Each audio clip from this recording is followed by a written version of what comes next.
Good morning students. हम आप लोगों को फर्स्ट लेसन पढ़ा रहे हैं the portrait of A lady. इससे पहले 3 वीडियो में ये कहानी सुनाई, खुशवंत सिंह ने लिखी है और उसमें उन्होंने अपनी दादी माँ के बारे में बताया है। हम यहाँ से आज स्टार्ट कर रहे हैं। The next morning she was taken in. अगली सुबह वह बीमार पड़ गई। It was a mild fever and the doctor told us that it would go. हल्का बुखार था और डॉक्टर ने कहा कि वह चला जाएगा। But my grand mother thought differently. किंतु मेरी दादी का कुछ और ही मानना था। She told us that her and was near. उन्होंने कहा कि उनका अंत निकट आ गया है। She said that since only A few hours before the close of the last chapter of her life she had omitted to pray. उन्होंने कहा कि चूंकि अपने जीवन के अंतिम अध्याय के कुछ घंटे पूर्व उन्होंने प्रार्थना करना छोड़ दिया था। She was not going to waste any more time talking to us.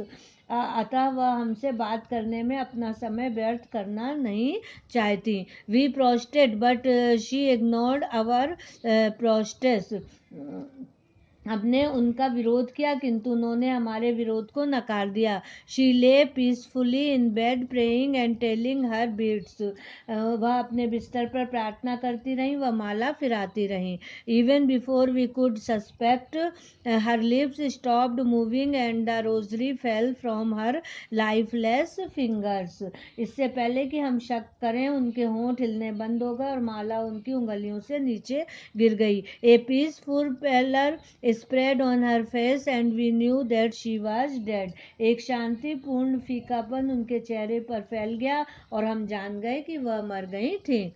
We lifted her off the bed and as is customary laid her on the ground and covered her with a red shroud.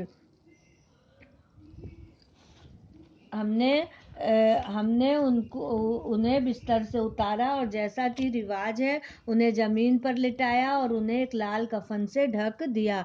After a few hours और morning we left her alone to make arrangements for her funerals.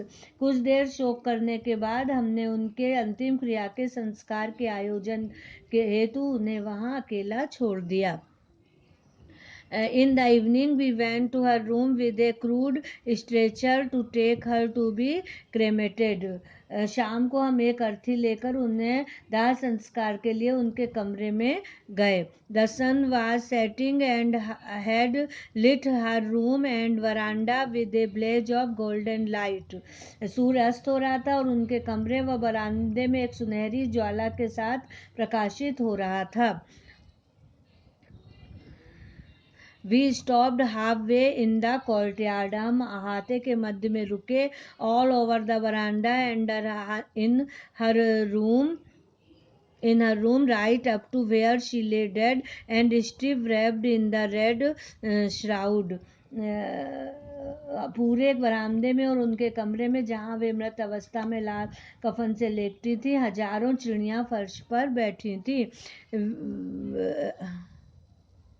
Thousands of sparrow sat scared on the floor. हजारों चिड़ियाँ फर्श पर बैठी थीं. There was no chirping. आज कोई चहचहाट नहीं थी. We felt sorry for the birds and my mother fetches some bread for them. हमें पक्षियों के लिए दुख हुआ और मेरी माँ उनके लिए रोटी के टुकड़े लेकर आई. She broke it into little crumbs the way my grandmother used to and threw it to them. और उन्हें उसी तरह छोटे छोटे टुकड़ों में तोड़ा जैसा दादी माँ किया करती थी और उन्हें उनकी ओर फेंक दिया. When we carried my grandmother, the sparrow took no notice of the bread. चिड़ियों ने उन पर जरा भी ध्यान नहीं दिया. When we carried my grandmother's corpse off, they flew away quietly. Next morning, the sweeper swept the bread crumbs into the dustbin.